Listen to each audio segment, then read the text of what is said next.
I have a song that I finished. It took me 20 years. What? Yeah.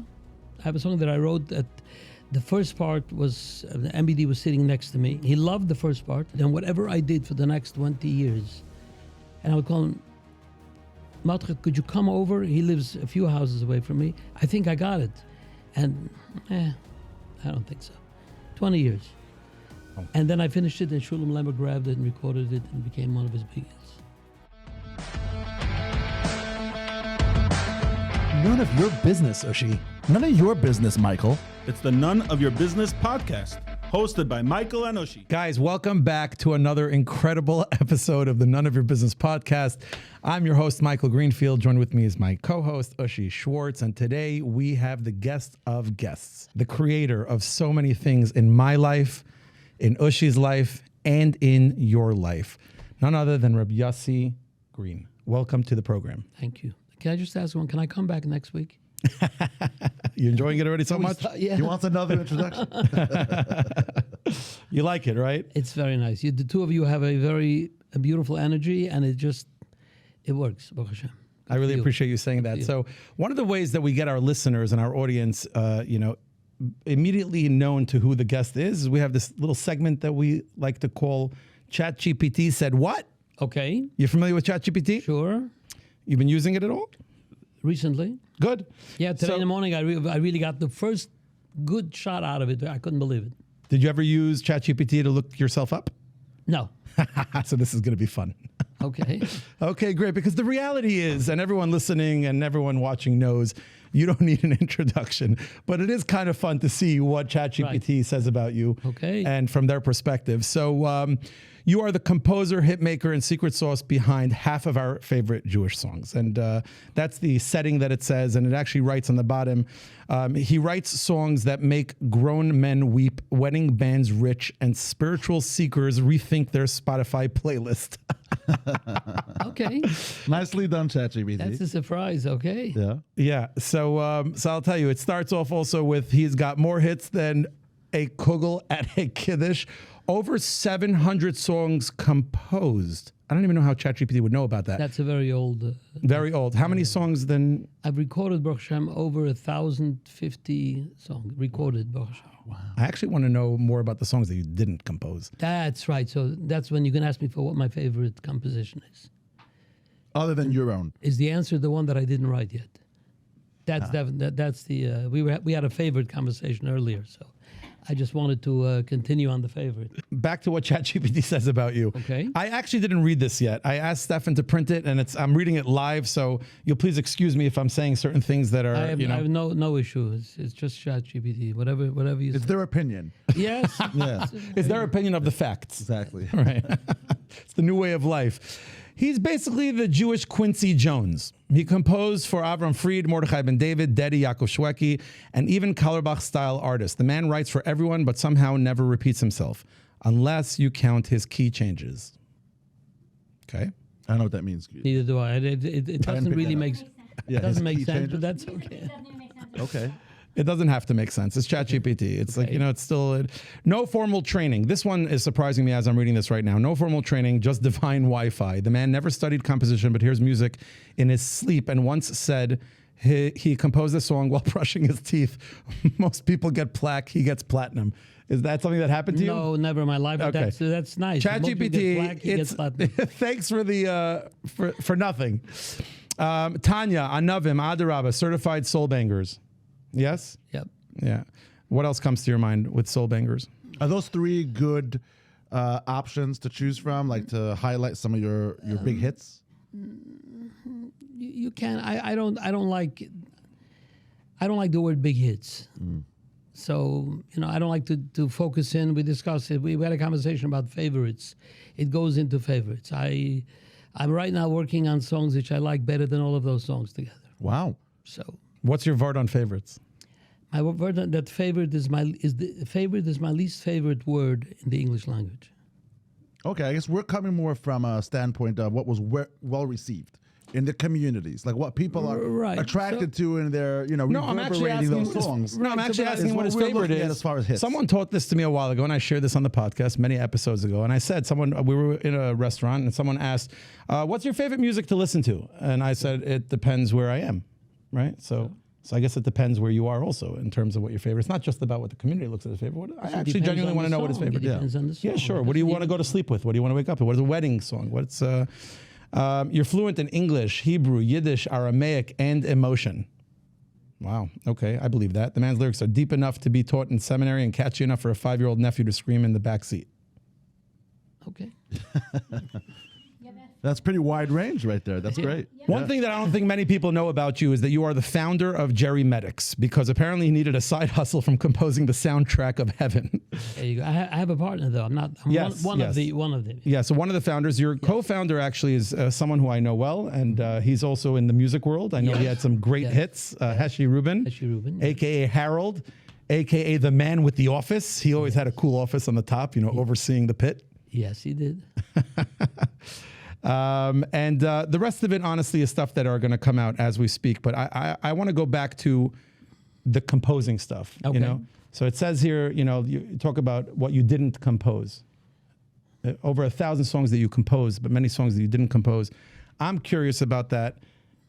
What goes on in your world? Like how many songs you have that you have not composed? What happens? It just sits there with you. You create it. When you say compose, you mean recorded? I can know, just in your head. You have a song, you write it down. What happens? No, it doesn't work that way. Please tell me what happens. That's all I want to know. So it's a very, very intent-laden, intentful practice. Things don't fall in. You have these stories about these rebbes that were walking along in the woods and something fell.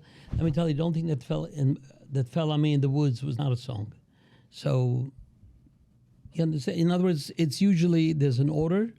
Somebody requests a song, and then there's some kind of an interview. I figure out what. That's a separate discussion, and then I sit down and I work and work and work and work. And sometimes I'm lucky right away. Sometimes it can take. I have a song that I finished. It took me 20 years. What? Yeah, I have a song that I wrote that. The first part was MBD was sitting next to me. He's one of the guys in the the ChatGPT thing, and he loved the first part. And then I wanted to continue, and I continued. And whatever I did for the next 20 years, and I would call him, Matke, could you come over? He lives a few houses away from me. I think I got it, and I don't think so. 20 years. Wow. And then I finished it, and Shulam Lemmer grabbed it and recorded it and became one of his biggest. What was that? It's called Karetz Mechaimer Ma Mo'ilai. Wow. Yeah. Okay. I love it. You will when you're going to hear it, I think. Well, I jump into the ChatGPT, but when we ended strong with Jerry Medics, the Yes. business. Ushi and I are in the healthcare business. Okay. Ushi's not as much as a music fan in general as I am. All right. I'm probably going to blush the entire time while you're here. Okay. Because as you're sitting here, What can we do to make Ushi blush? that's the exact question I wanted to get to. Okay. So I want to turn to Ushi and say, Ushi, how do you know him? What do you know about Yossi Green? It's not so How much from do the I music know standpoint. him? Yeah. I don't think there is a person my age, or even a little younger than me, but from the age 25 and older that doesn't know who Yossi Green is. He is just a staple name in our extended communities. Everybody across the globe that has any connection to Judaism knows the name. They may not know how you look, they may not know much about you, but they've heard of you, they've heard of your music, they've heard of your talents. I actually don't know 100% if you're more of a singer, composer, a little bit of each, if you're a musician. I know that you're involved in the music industry in a very, very big way. Okay. You've been impactful for decades. So you've definitely left your mark on the music industry, and you did a very big service to our community. We have so many songs that connects everybody and keeps us all unified. So it's a beautiful thing. So that's about the extent of how much I know about you. I happen to also know that you're involved in the healthcare industry. I don't know to what extent. We've never really had direct involvement. But I know that you're very successful in that field as well. So I'm very curious how you juggle both. How are you able to build a pretty big business? Jerry Medics is not a fly-by-the-night company. They're a pretty big company. and also have such a successful career in the music industry. Those are 2 full-time jobs on its own. So the fact that you're able to do both so well and on such a global stage, I may add, is very impressive. So I'm very curious about actually your history, how you started, when you actually knew that you had this talent for music and started putting it into practice. Like, I'm curious how this all began. Like, where's the beginning of all of this? I'm is right what there I'm with curious you. about. Yeah. So you're asking me for the first song, the first writing, the first example of writing that happened. Let's start with that. That's a great place. Yeah. I want to understand your question, because music. I guess I loved music since I was a child. Did I think that I had any unique connection to music, more so than anybody else? Definitely not. I don't come from a place where we didn't have a lot of confidence. There was not a lot of confidence building. Most of our confidence building came later on in life. We didn't have, like today, everybody is constantly working. They're being therapeutically helped along and so on. I mean, I don't know to what avail, whether it works or not, but we kind of didn't have that. So it was a total shock when I came up with my first melody, and it was so embraced. I didn't even understand what it meant, because I had never gone to a concert. I didn't know what it means when you do have and what happens if you have a good song. What happens then? What do people do with the song? I'd never seen a show. I think maybe because the two of you come from a world where all of this thing had been already worked out. There were shows, there were concerts, there were albums, there were people there was fandom. None of this stuff was around when I was starting out. My parents didn't. My mother, Leo Shulman, was a beautiful, wonderful, incredible, classy lady, and a Hasidic lady at the same time. She loved classical music, and that's kind of the music that there was nothing else around. By the way, I tell everybody, it's very strange. Sadly, the word Carlebach, I don't think I heard before I got married. I don't think I ever even heard the 2 syllables Carlebach together. Later on in life, I got to know him, and I learned something about Ahavas Yisrael, about love of Yidden. That's a different story. That has nothing to do with music. My relationship with him was just a. I have a couple of things that he told me that I heard from him. I think I'm the only one that heard from him, and so on, which had a tremendous impact on my life, and so on. It had nothing to do with music, though. So your question as to, when the person that I wrote the song for jumped up and said, "This is it. I'm going to take this. We're going to go to New York." And I was in London at the time. I learned in London, and he says, "We're going to put this on the show." And a show. What is he talking about? How old were you then? I was exactly 18 years old. Oh, okay. And where were you? I was in London. Okay. I was in London, and I was miserable. Isn't everybody in London miserable? Oh, I'm glad. Am I glad that you said it? So okay, so I was waiting for Yossi to say it. Let me tell you something. I can go on for an hour about this, but everybody should remember that Ushi's the one who said it. I'm By just the way, I'm just elaborating. There's water in here, and Thank you. yes. I was going to ask you. Yes, please. Yeah, I mean, it is raining a lot in London, Amen. So the environment doesn't help, set the mood. That's for sure. I will tell you. They're one also thing. driving on the wrong side of the road. Someone should probably tell them. Yes, I failed my driving test a number of times there. But anyway, so to get back to your question, to answer your question. So there was one incredible artist around at the time. His name was Yigal Salik.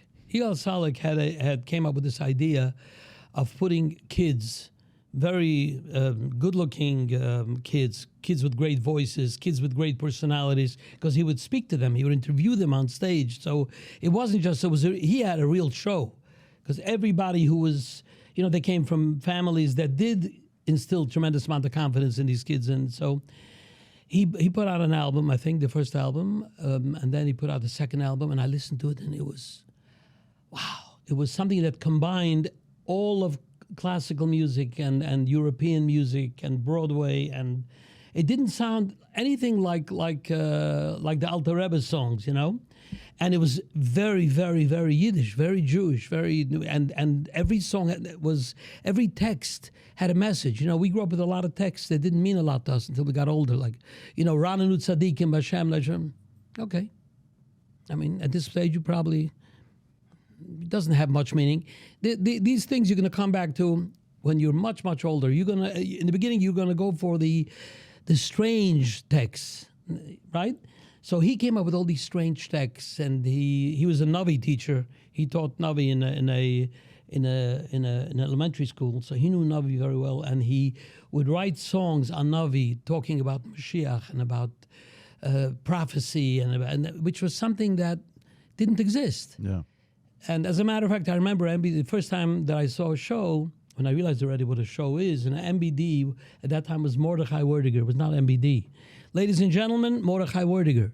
And he was opening up for the kids that were getting ready, getting dressed, and the place was full, thousands of people waiting for the kids, and they would say, no, they would like, get him, no, and it was like, and I would be embarrassed for him because he was trying to launch his career, and he was the opening act for London. I mean, he became the biggest act that we ever had, but, so I'm talking about in those years. Anyway, this Yigal Salik, for some strange reason, I'm not going to say some strange reason, it was obviously Bashert. I went to yeshiva every night, and I thought it was winter, and I lived in an attic of a relative of mine. They had nine kids downstairs, and they had an old attic full of boxes, and one of those old attics, and the ones where you put the American cousin. Where you put all the yeah. And they had like a bed in the corner, and that's where I slept. And so I would come in at 8 o'clock at night. What would I do? There was nothing to read. There was no Cholila V'chas. There was nothing to watch. I went upstairs to my room and I sat on my bed.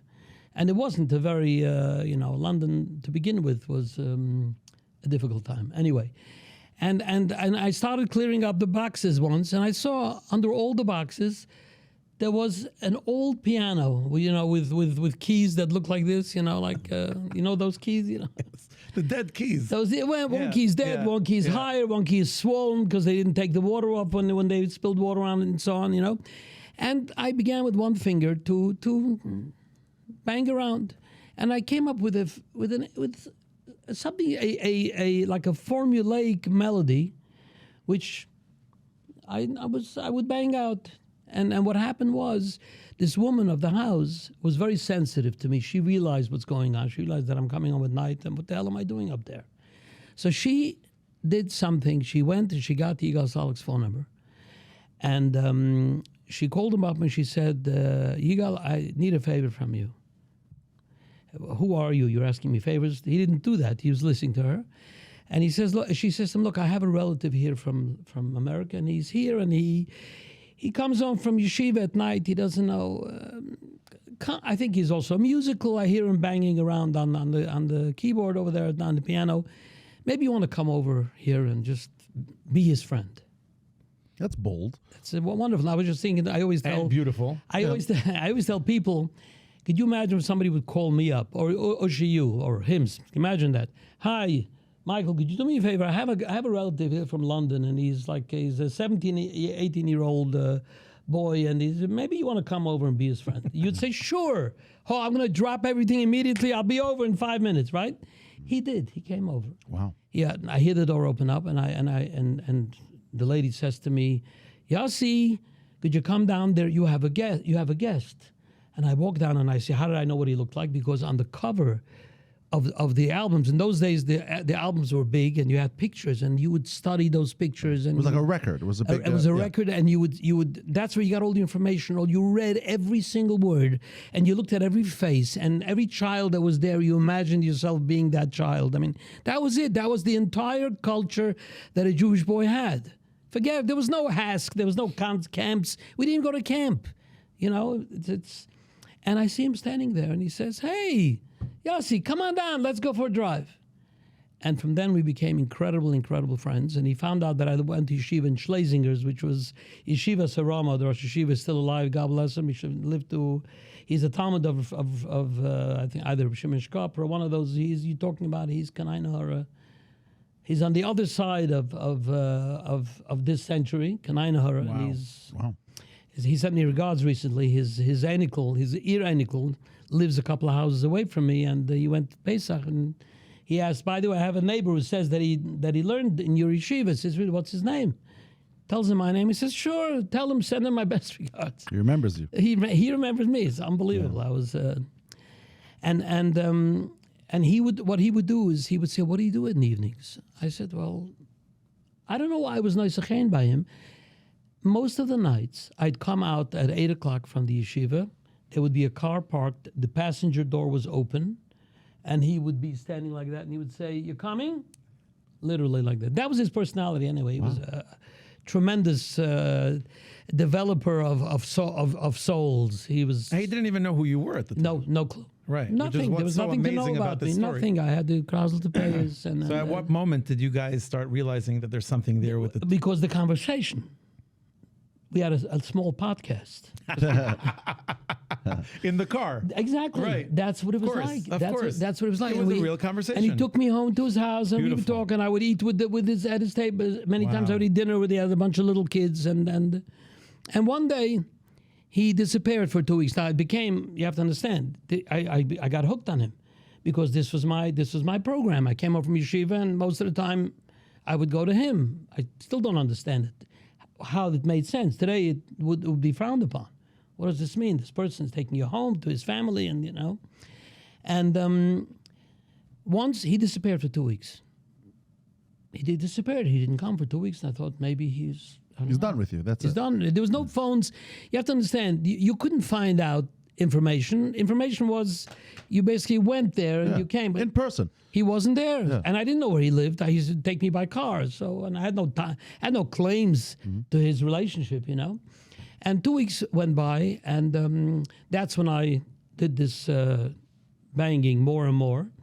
And he comes home and he says, and he calls the house on a Friday, and he asks if he can speak to me. Yes, would you come over to for lunch? This Shabbos. I'm sorry, I was away for 2 weeks. I was in New York. I'm trying to work out my next group of shows. Sure, and I was excited. I went and I went there I went to the meal. I said, where were you? What happened to you? He says, well, I went to sign up with Nagina Orchestra, which was then the only first Jewish successful orchestra. And I signed a contract with 4 shows. It was a Hanukkah. It was Motzei Shabbos Sunday night, Motzei Shabbos Sunday night. 4 nights. These concerts would sell out. The day you would, and don't forget, there was no social media. There was one ad you would put in the Jewish press.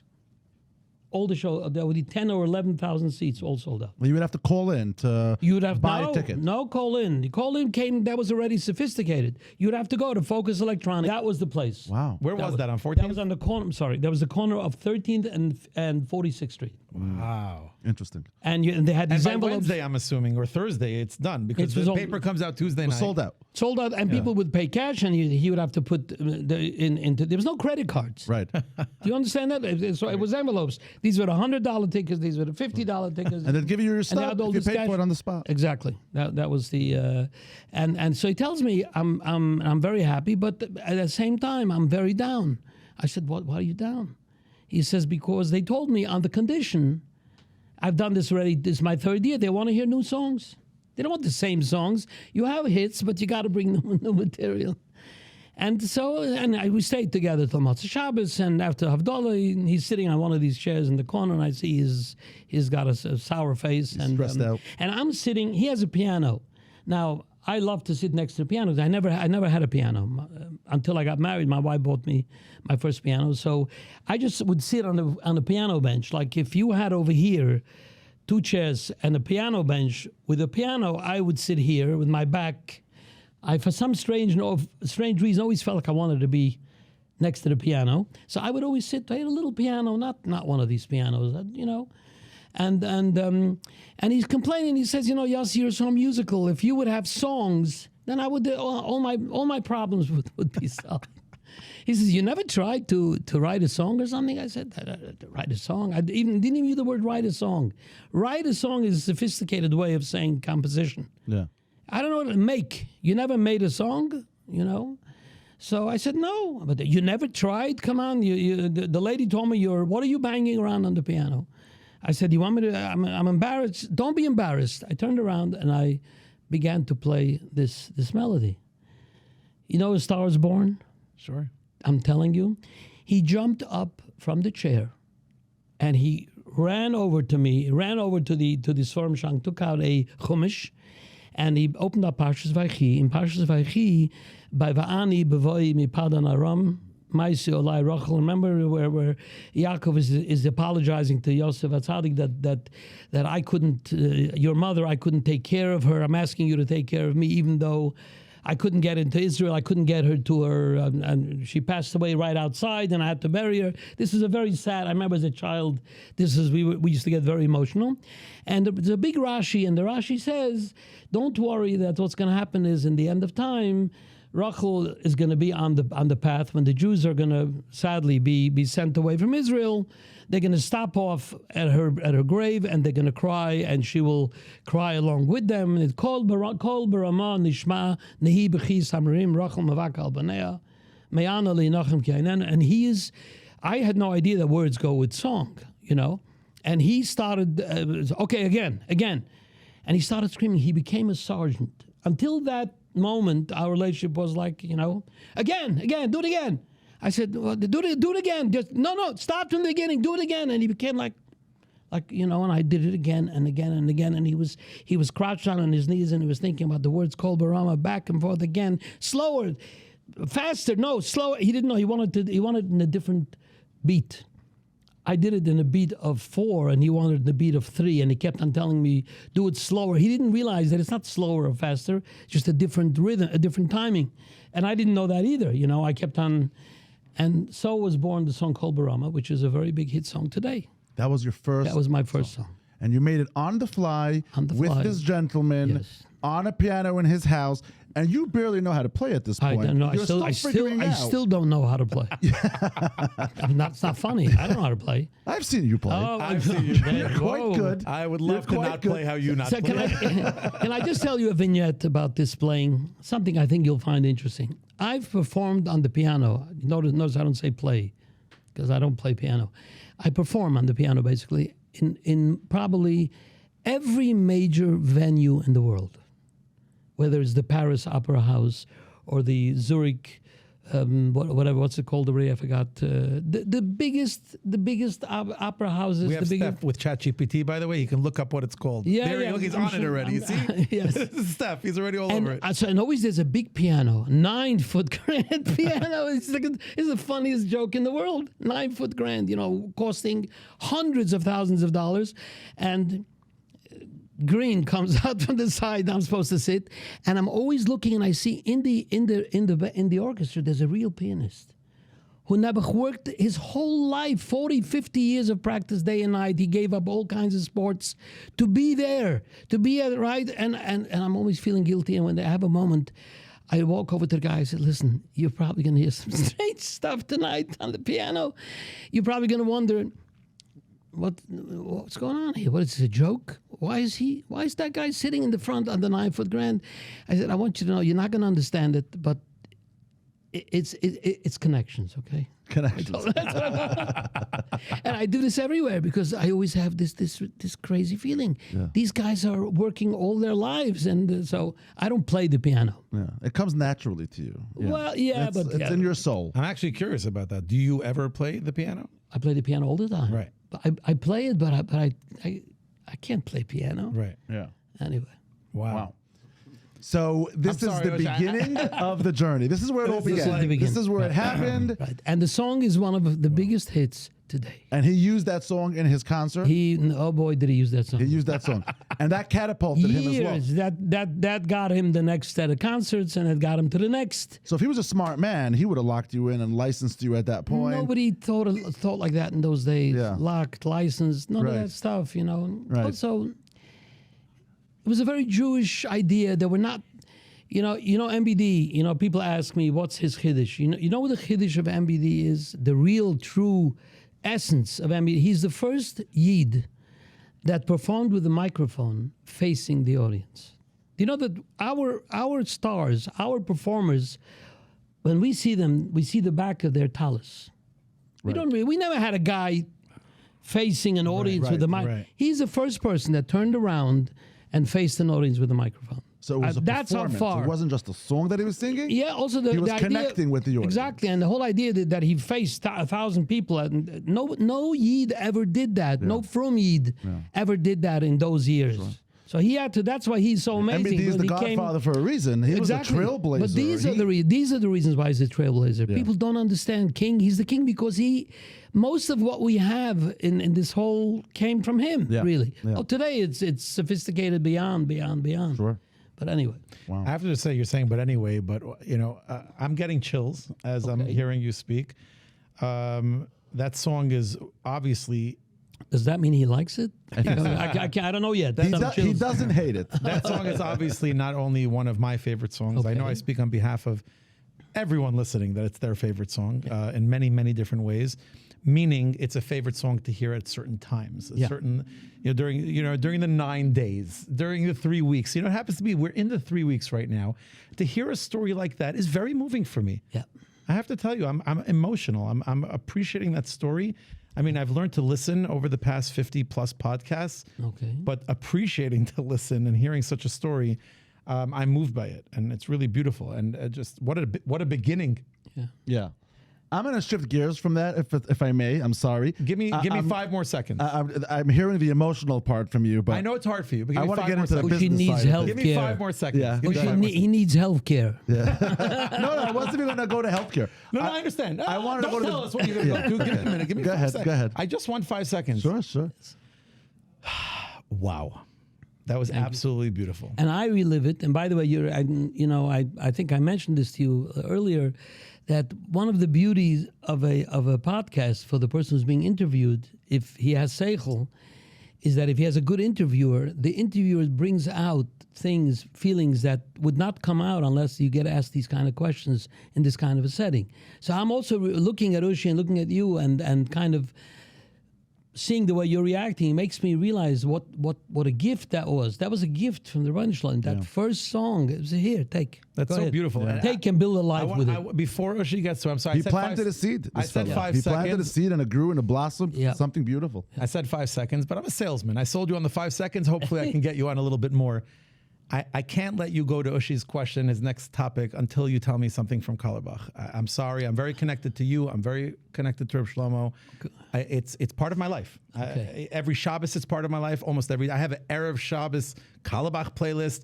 The Yaakov Shweki Kallerbach melody. There's so much beauty from that, from my perspective of just listening, right? Just a fan. Right. And I go to he's buried next to my dad. I go and visit him all the time. I met him one time, and I said the story already on the podcast. I'm not going to bore you with the story, but the point is that I want to go back to that. You said, I don't know if I'm going to mention it. I'll tell you. Please. I'll tell you. Thank you. Unbelievable. So the first time I actually met him is I used to perform the post Carlbach show at Brzezinski's Pesach program. Which I means, didn't know such a thing existed, by the way. Yes, a because post show.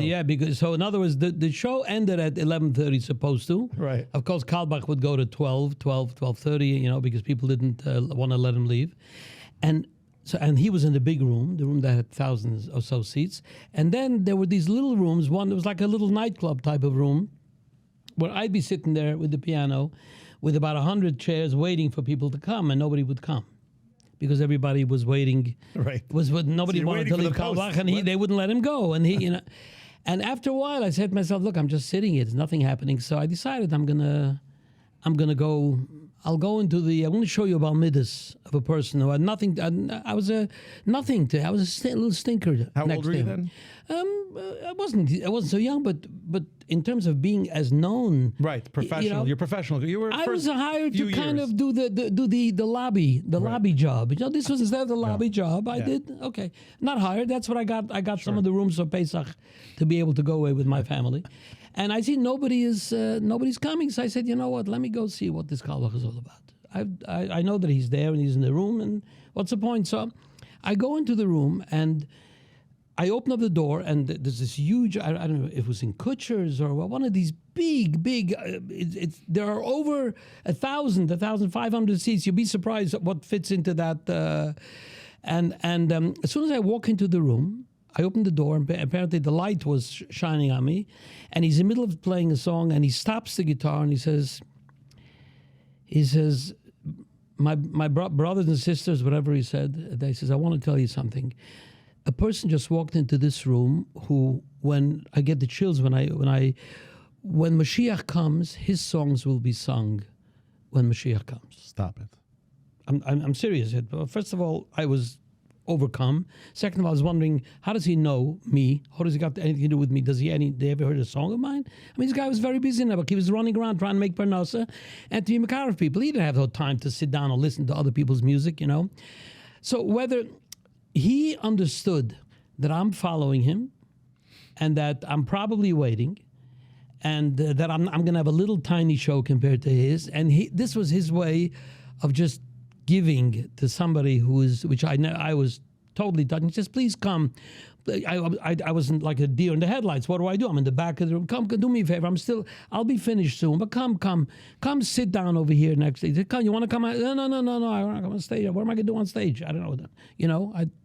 And I sat down over there next to him, and he finished the next song, and he walks me to the other room, and he tells everyone, by the way, if you want to hear some really, really special songs, I recommend, he doesn't have a band, it's just him and the piano, go inside and listen to him, you'll have a wonderful time, anyway, I got to know him.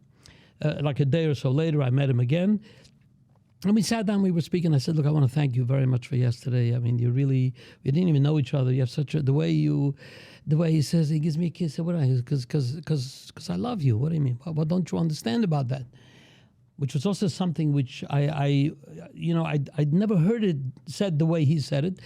And then we got to talking a little bit about my background, the Yiddishkeit and so on. And he says, we were talking about growing up in Williamsburg, and he says to me, what is the thing that scares you, that bothers you the most about Yiddishkeit, I said, seriously? Yeah, just tell me, I want to hear. So I said, look, by us, we in Williamsburg, Chodesh Elul, you could feel the street trembling already. You literally imagine that the street was already, people go around, nobody would smile. People walking on the street like that, like very, very, very serious. Today, it's not like that. I'm come from a time, and it was a very, very serious time. So the entire Elul was, as young kids, we didn't really know what's to be scared about, but we looked at these adults. They were so frightened. Something very scary is happening now, and nobody calmed us down and would say, relax. So this was part of the way we grew up. And he smiles and he says, I want to tell you something. He says, Yom Kippur should be your most happiest day in the world. I said, and the happiest day of the year. I said, what do you mean? Everybody is crying. He says, people don't realize Yom Kippur is not a Yom Tov for tzaddikim. Tzaddikim have Yom Tov a whole year. God has one day. One day he's missing all those precious Yidden that he doesn't see the entire year. He doesn't see them. So he came up with one day, and he said, come to me, come. You're afraid of the Satan? Don't worry about it. Satan is on vacation day. I'm not listening. I don't care what you did a whole year. I don't want to hear anything. Today, I just want to see you. So he says, people come, he says, the tzaddikim somehow, they hijacked this Yontiv. He says, it's not their Yontiv. They should sit in the back, and all these Yidden that come once a year should really be sitting in the front. I'm editorializing to explain You're it a little. expanding. And he says, and you know what the biggest proof of this is? He says, what's the first thing you say when you walk into shul on Yom Kippur? I'm thinking, he goes, Al das ha-mokim, al das ha-kol, unim matirin, es atzma matirin le'espalel im avaryonim. He says, you know what avaryonim are? He says, you think an avaryon is somebody who doesn't put on the Beit Thompsonville? An avaryon is somebody who's nebuch. He's not connected a whole year. This is the opening of Yom Kippur. Says you open this beautiful big machzor, and everybody stands up, and we tell everybody, please, this is a Yom Tov for avaryonim. Come on, welcome. Open your arms and Beautiful.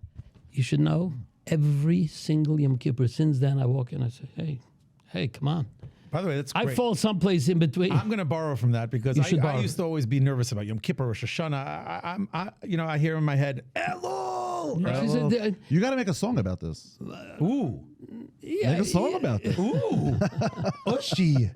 And then he's going to tell people later that we inspired him to make this song. Oshi. We could get in on the act over here, Michael.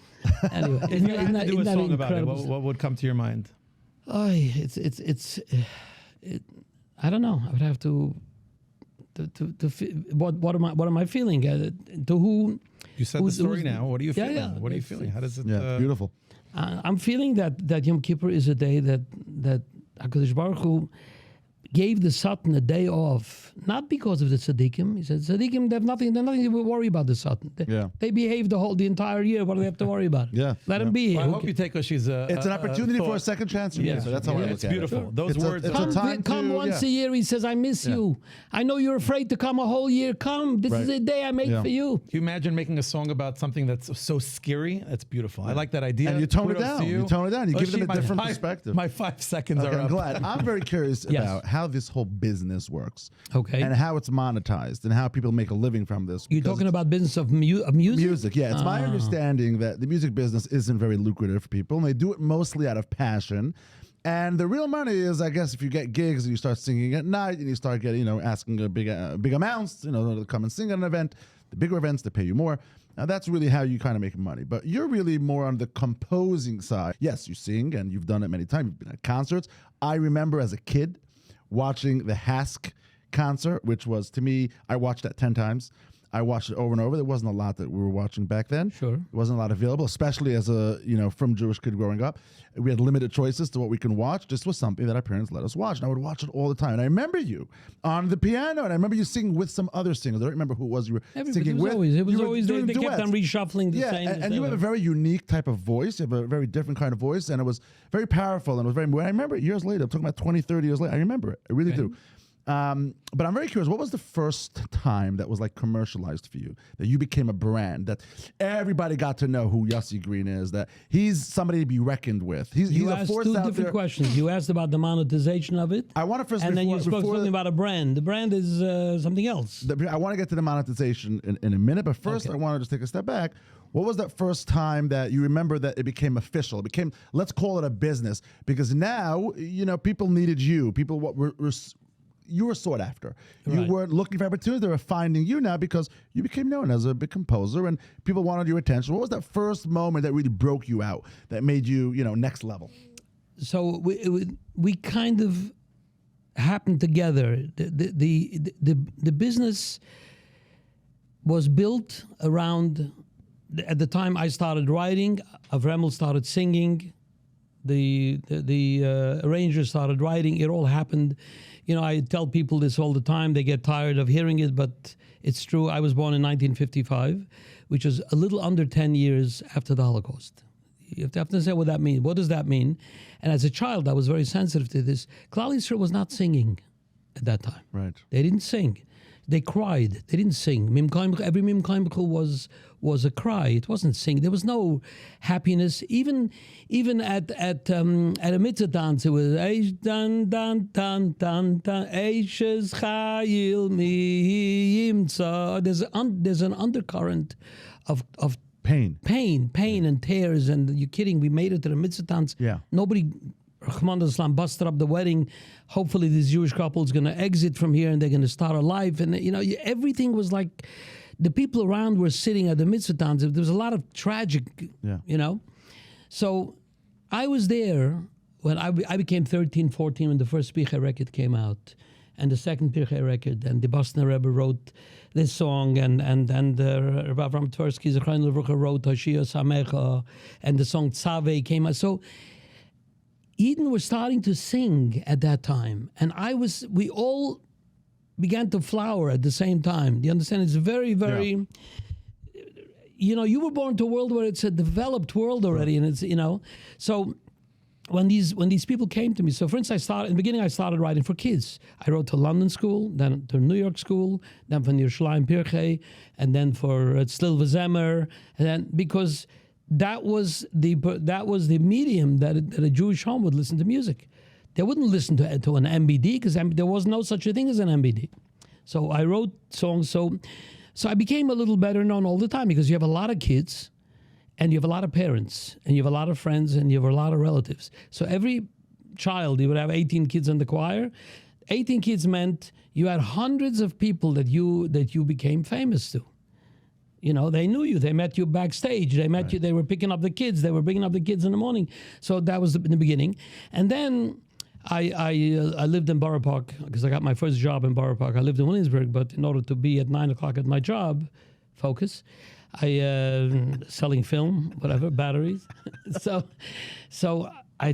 said, I'll give you the job, which was, I think it paid me $120 a week on the books, working 60, 70 hours. But I had to be there at 9 o'clock when I opened it. Don't walk in at 9:05. I have plenty of people that want this job, anyway. So in order to be there at 9 o'clock, I had to sleep there. So in the beginning, I slept by a relative in Borough Park, and then eventually we got our own apartment, which today sounds like, those days it was like, I got an apartment in Borough Park. And Mayor Sherman was my roommate. I needed somebody to share the rent with me. So we had two rooms. He was my roommate, and he played guitar. We had no piano.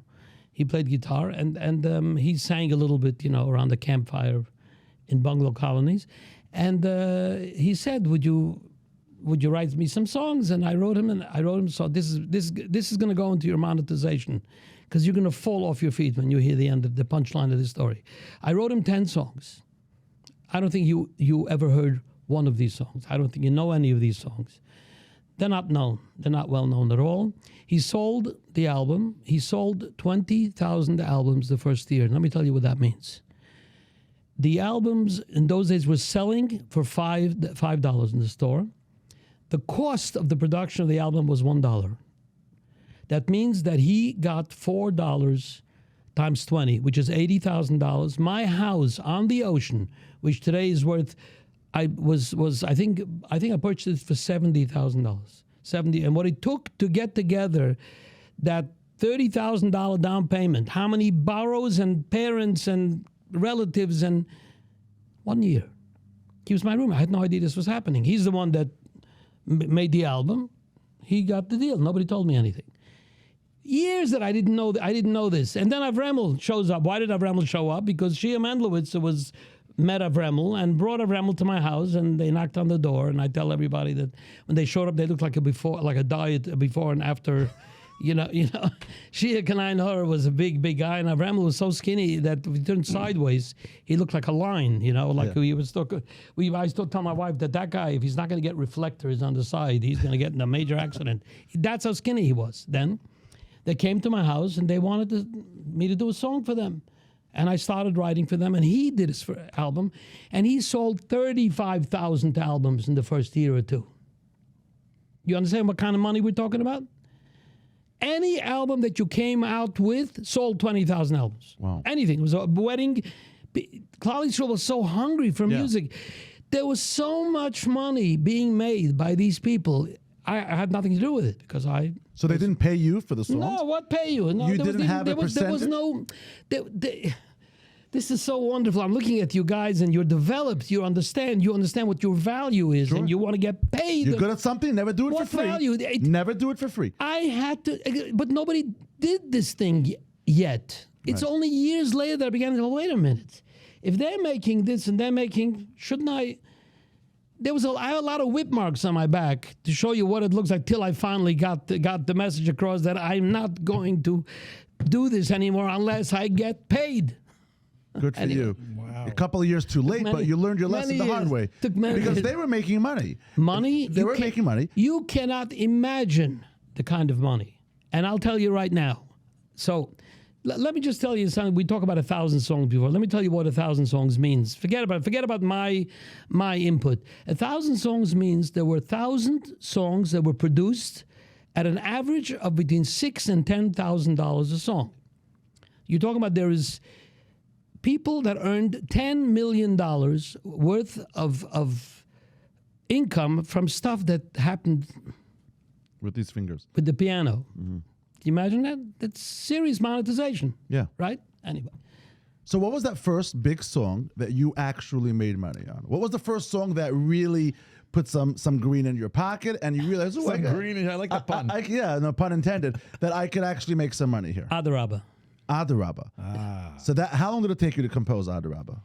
No, it didn't take me to compose. It wasn't a matter of Adrab is not about the song. It's about the text. Then there's a whole other piece that's missing here, which is the text. It's not the song. It's the text. But my music, my writing, my MO is all about the text first, and then the melody. It's always about the text. That's where it started from. That's it. So you have to find the right your words. foundation of but Rashi from Vayechi. That's right. That's but the text. Yeah, but that wasn't my text. No, I understand. That but was you his learned it from text. it. You've seen it.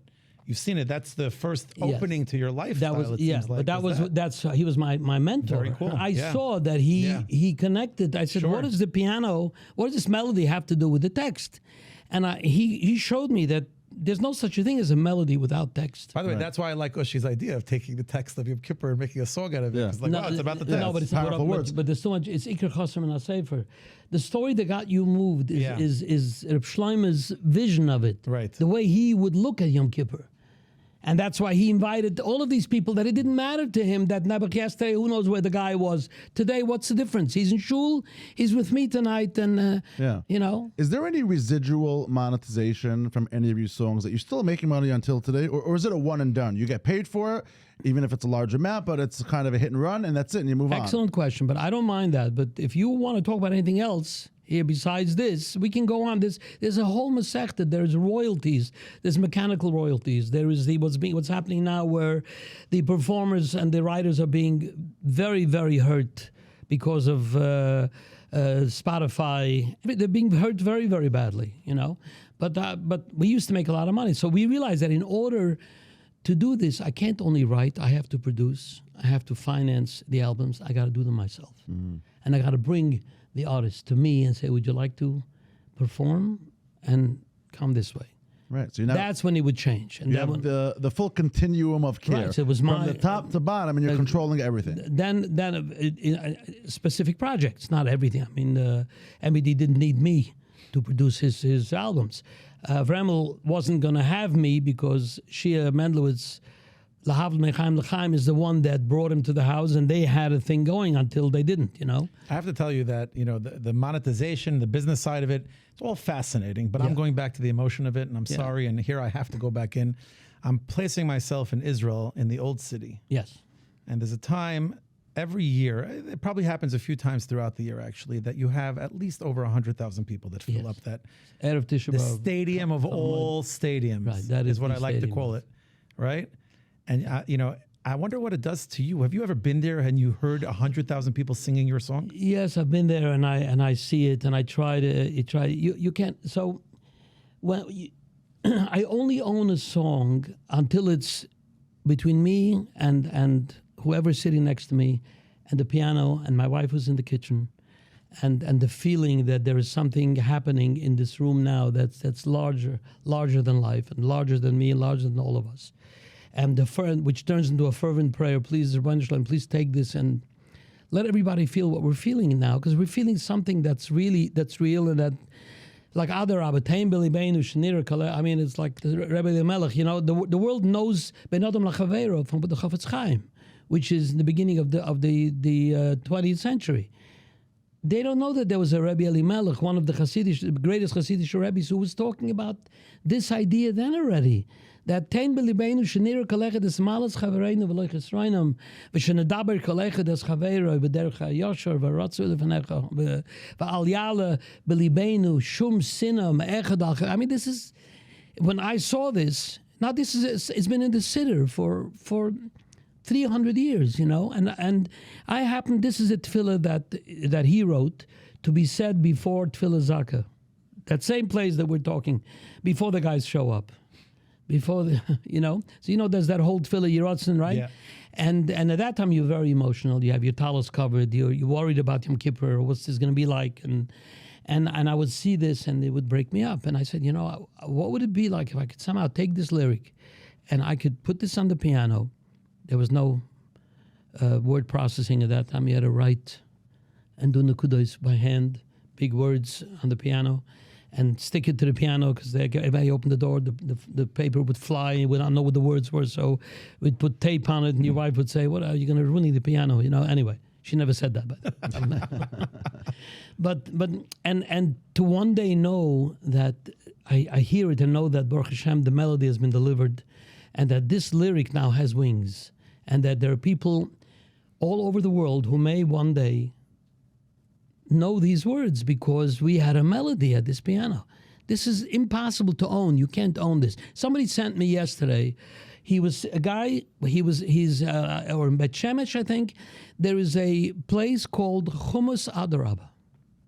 He's got his whole family, and they're going in, and he sends me a text. He says, Yossi, look at this thing. I'm going in to the store. It's called Chumas Hadarabah, and he walks in, and you see these guys with these big knitted yarmulkes with the long payas, and they're serving, and he's got these Hadarabah posters all over the place, and he's got these little chesed boxes. If you're not gonna, if you feel that you don't need the other half of the sandwich, this is the sandwich. This is a place for people that come in. They look to see if there's any sandwich in there.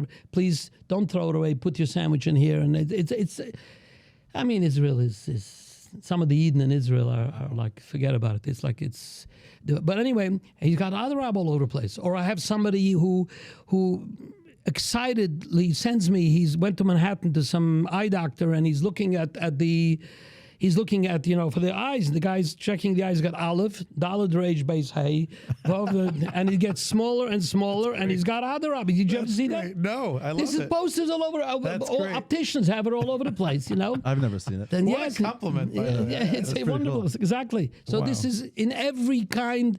I'll tell you, in Adarabah, the thing that finally made me realize that this is like, there was a guy called Zvulun Hammer, Zechron Levruch. He was the head of the Mizrahi.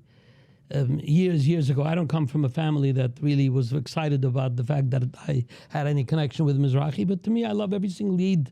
There's no difference by me, by the way. Every single, I really don't have any favorites or preferences or anyway. So he heard that I was in Israel, and he loved the song Adarabah, and he was the minister of religion. I didn't even know what it means to be the minister of religion, but apparently everything of chinuch that has to do in Israel is decided by him. So he asked the host who was with me, he knew they were good friends, he says, you have Yossi, would it be okay if I pick him up? I'd like to drive him to the school, to one of the schools. I want to show him something that I'm sure will make him happy. And he takes me in, he picks me up, and I know Zvulun Hammer, he's in the newspapers every day, And he takes me into a little, what is the pre-1A, first grades. I had never been in an Israeli, real kind of, what is it called? Nursery? Amami, it's a, what? A nursery? What? No, not a gun. No, a school of first grade. What's it called? Amami. It's a school. A school. Like the Hebrew word for it? Yeah, in other words, this is the official Israeli schools for children. Not related, not chinuch atzmai, not Public Haredi. school for Israel. The public school, yeah, but yeah. for the from people in Israel. And I walk in, and it's like, he says he waited like 3 o'clock or 2 o'clock, I forgot what it was, and he says, I want to walk in with you exactly 5 minutes before the hour, because I want to show you something interesting.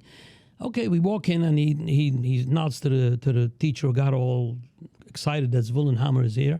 He had no clue who's the guy with the pace. Anyway, and he walks with me to the back of the room, and he says, just wait here. And at 5 to 2 or whatever it was, all the kids get up. There was like 30 kids in the class.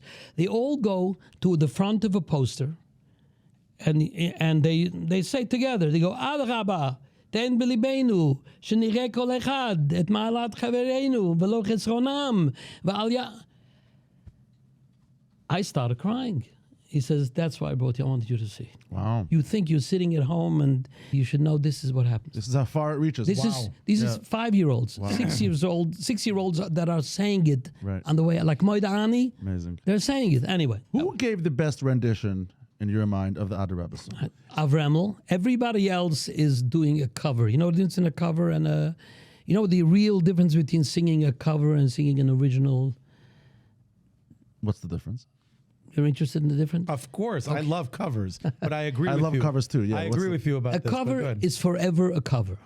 Usually the guy who does a cover has a way better voice than the original artist. Yes. And he's got all kinds of acrobatics, and he's showing off. He's showing, The person who sings it originally is usually the guy that I wrote it for, who's sitting right next to me.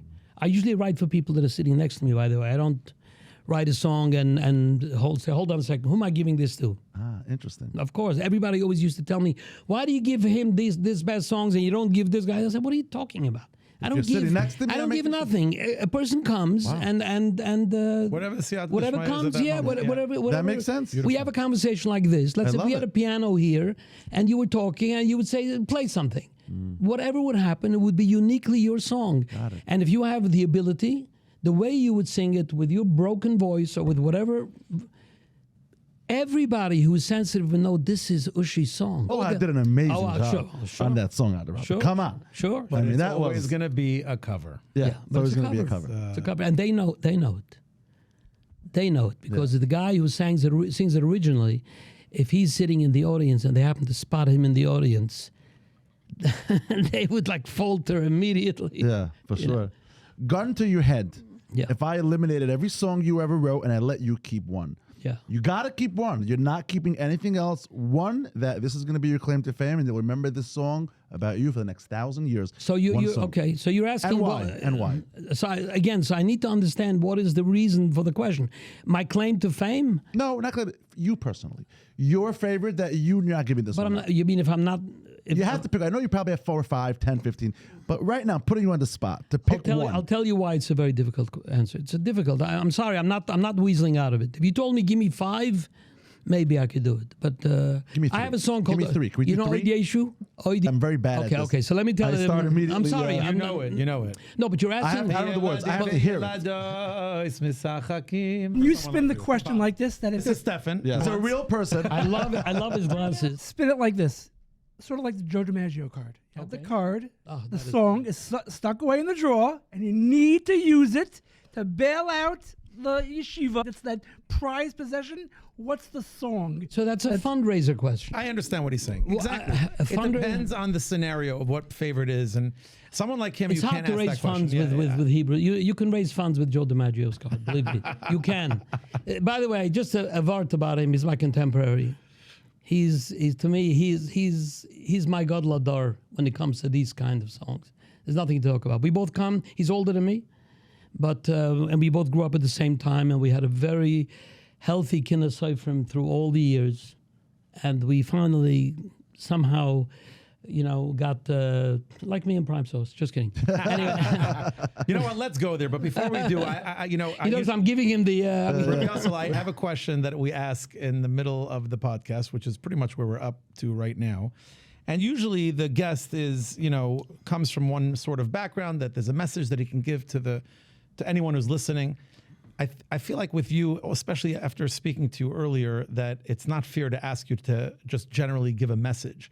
Okay. We're going to shift to business in a minute. I feel it coming. Okay. Before we get away from the music world, speaking of the monetary gaining or losses and what to be careful from and the proudest moment and, the feelings that you have and the moments that you've had, what would be your message when it comes to just music in general or Jewish music? Is there a message that you would love to share with the world, with people listening? What would that be? Well, I can speak only to myself. No, I can only speak. I don't speak. Sure. This We're is very the, used to people speaking Here to is the themselves. truth. No. That's not. Of course, we're not. This is not. We're not looking for an So- MLK moment. We're just. I can tell you what I feel is the most important element of Jewish music, and I'm not quoting, unquoting. I'm telling you. I mean our music. I'm not doing this. Jewish music, our music. It's all based on the text. The melody is the second part of it. And as long as Jewish music is looked at as the melody itself and the production, there are guys, there is a world out there. There's a George Martin who was a producer of the Beatles. Nobody can produce like George Martin. Never, nowhere. In terms of writing melodies like Paul McCartney, I'm mentioning people that are not. There are people who have great. God gave them tremendous talent. There's a guy called Jacob Collier. I hope you heard of Jacob Collier. No. Maybe you didn't. He's the Mozart of the generation today. Okay. And why is he amazing? What was amazing about Mozart? Mozart was a little 8-9-year-old kid when the greatest composers in his time, and he lived in the classical era. Like before Beethoven, after Haydn, after. and he was writing songs by playing piano that there were literally people, composers who had worked all their lives, and they would break down crying. And he was a little stinker, a 60 or 7-year-old, and he would do stupid things after he would finish And when you would see it, to me, when I would look, I said, this is, HaKadosh Baruch Hu does these things as he wants to show the world what he can do. What here, you want to see talent? Here, well, takes the whole thing and he poured out the whole barrel of talent on this kid, So there are great talents. This Jacob Collier is that kind of person. I recommend you take a look at him and see what it is. I mean, I don't know. I'm not telling people what this is going out. I'm not. But he's somebody that, to me, he's something. It's incredible that such a thing exists in the world, that the person can have that kind of talent. That's not what Jewish music is about. Jewish music is about, it's an emtsai, it's a vehicle to get texts out that people would never hear, they would never encounter in their normal life. And that's why Adarabba is what it is. For instance, Tanya. The Tanya was the big song before Adarabba. I don't know if you're familiar with Yes, Tanya. I am. Okay. Tanya is a Gemara in Masechta Brachos Daf Zayin, which I always used to say that who didn't learn Masechta Brachos Daf Zayin? Everybody throws in the towel, but Daf Yud. But by Daf Zayin, you're still in it. You're still right? checked in. You're still there. And then you go, okay, I'm going to try again. Yeah. And then you try again, you get to Daf Ches, you say, maybe this Masechta is not Shabbos. You know what? Shabbos has got halachas, it has everything. You start Shabbos, you see it's a Shabbos time. Sukkah. Sukkah is a small, this is what we used to do in Yeshiva. Yeah. We tried to conquer that one Masechta, we just couldn't do it. So everybody got to Brachos Daf Zayin. And Brachos Daf Zayin, when I got there, I saw this story that Rabbi Shmuel ben Elisha, who's one of the last Kohanim Gedolim in the second Beis HaMikdash, he's one of the people that was Nabuch of the Asara Ruga Malchus. He's talking about he was killed in a very, very horrific way. And he walked in to the Kachar Kodashim, because that comes that time in the middle of Yom Kippur when he walks into Kachar Kodashim, and he comes out and he tells the story that happened to him over there. There was this apparition. He saw God sitting over there in God. He's speaking about God. He's sitting over there in the Kachar Kodashim. Al-Kisei Ramanisa Oshi, by the way. Right, Al-Kisei Ramanisa. And he says to me, I'm quoting him, you're Ishmael, you're a Kohen. Right, you're a Kohen Gadol. I gave you the power of blessing. Bless me. Give me a bracha. HaKadosh Baruch Hu is asking this Kohen again. I'm like getting the chills. And I thought about, I'm paraphrasing, how do I bless? Blessing means you know what a blessing, it's an increase. Right? And when you want a bracha, you want more of what you have. How is he going to, right? What's he say? So he says, so he thought about it, and then he came up, he realized that HaKadosh Baruch Hu is asking him, this is my own understanding of it. Obviously, HaKadosh Baruch Hu is giving him a message. Listen to my question and respond. And he says, apparently there was a tremendous kitrug on Klal Yisrael at the time, and he says, I want you to make a demand from me that I should increase my rachmim and look away from things that I have to look away. Interesting. And it says, and I nodded and I agreed with him. I said, in other words, so I realized right away, this is not a bracha. This is HaKadosh Baruch Hu is asking because he wants to have a pischon peh to the other side that's saying that the Jews aren't cholei l'vchai. He's going to say, what should I do? First of all, Rishmal Kohen is a tzaddik, and tzaddik goes there. He asked me. He told me that I should give him that I have to do this. I got to do this. And I sat down to write a song, which became a mega hit. This was the beginning of that genre. To answer that question, but I do want to say that I happen to know personally. Yes. That you recently celebrated a birthday. Yes. So happy birthday to you. I mentioned it on last week's episode and last episode, and thank you, Gershi. That's called a confident man. He knew already last week I'll be here. Well, thank you. Gershi recommended you, and you're here so graciously. So we certainly appreciate it. We spoke about the birthday. I'm thinking right now while you're talking about this song is that we each have the opportunity every year to have the power of a Kohen. Yes. It's on our birthday. Sure. And on our birthday, we have the ability to give out blessings. It's kind of, I actually love birthdays. I love celebrating birthdays, and happy birthday to you. Thank you. I almost feel like I want to sing to you, but I'm going to sing It's to wonderful. you. Happy birthday is a beautiful. Every bracha that you get from a yid, the bracha is what does it even mean? Where does somebody come of blessing another person? It's obviously a bracha that HaKadosh Baruch Hu gave one yid, and he said, look, if you mean it, you can actually add a real positive energy to this other person's life. That's what it is. It's not a joke. It's not one of those things, give me a blessing. By us, a bracha means something. You know the thing about Baruch, what's very interesting, how this is the Vilna Gaon says that base, reish, chaf are the in the chaf base oisius of all base, these are the doubling oisius. Base is 2, chaf is 20, and reish is 200. That's why Bechar gets Pishnaim, because base chaf reish, because it's the Bechar, the firstborn gets a doubling, because the word Bechar and the word Baruch is the same. So it's, in other words, it's a doubling of Beautiful. You're You enhancing for You the sort next, of lose me when you come to gematria. I'm Yeah, sorry. yeah, I'm yeah. sorry. I mean, But it's By the okay. It's okay. No, It I'm not a happens. big biamatria, Yeah. but this is very I like it. fascinating I like that it. the I like word it. is I'm just going back constructed. to Got the it. blessing thing. Got it. So it's too late. I can't get a blessing from you on your birthday, but I'm sure I Why can get a not? blessing You from could you in definitely get a general. blessing from me. What's that? You could. Why not? 100%. Sure, but It's not a magic day. It's I think it's magical. I think it's.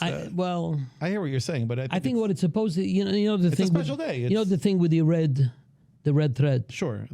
So Against the bad omen. against the bad omen. So all the years. Well, come on, you can have somebody really Cholil v'chas hates you and hates somebody else and doesn't forgive him nothing. Cholil, that guy's gonna have a bad. Here, nothing you can do about it. Too bad. Obviously. I'm with you. I'm just saying. So let me tell you what Yeah. it means. It's Yeah. an unbelievable. So you put it on your little baby. You have a little baby in the carriage, and you put because your baby's gorgeous, and Yeah. you're afraid people are gonna not forgive you. So you put this thing on, and it's okay. My little baby has. He says that's not what it is. It's what it's supposed to. It's supposed to remind the person who sees it not to give you an einhar. That's what it is. It's not. sense. It's not a magic. It's supposed to Right. What a bracha is. What It's a the symbol. birthday. What the birthday is. It reminds you. You should know something. You can bless people a whole year, but on your birthday, this is the day when you can. But it's not magic on the birthday either. If you don't do it with all your I hear what you're saying. It makes sense. I agree, and I I bet you with all my Tell Fine, me, you give have, me a you have a doubt. blessing. Do you have a doubt that I mentioned you should be matzliach? You should have Yiddish nachas and shalom bayis, and you should be your prime source should become the most well-known purchasing, system in the entire healthcare industry, and you should go public or whatever it is that you're looking for, or whatever. And This is what we were looking for, by the way. Having you at the seat. I'm being honest with you. And the ikar is that you should have a good you should have a good life with it. It shouldn't make you Yeah. Amen and thank you. And I really appreciate it. I'm going to tell you what my father always told me. Okay. Whatever you wish me, I wish you double. There you go. So thank you very much. I know it's not my birthday, but please accept it as if it was. Accept it. On your birthday, Yes. I happen to know because a little birdie told me, her name is Ruchi. Yeah. And she mentioned to me that she did something very special for you. And I want to mention it for a minute because I have a question. You have an alphabetical order because you did a whole bunch of special things. How are you? I'm going to start with A, I guess. Oh, okay. She always knows what to do She does. to get to your heart. Yes.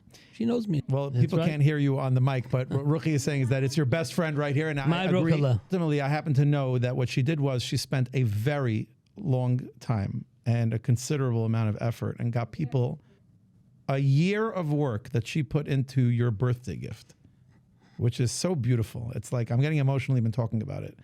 And she compiled videos from everyone who was part of your life.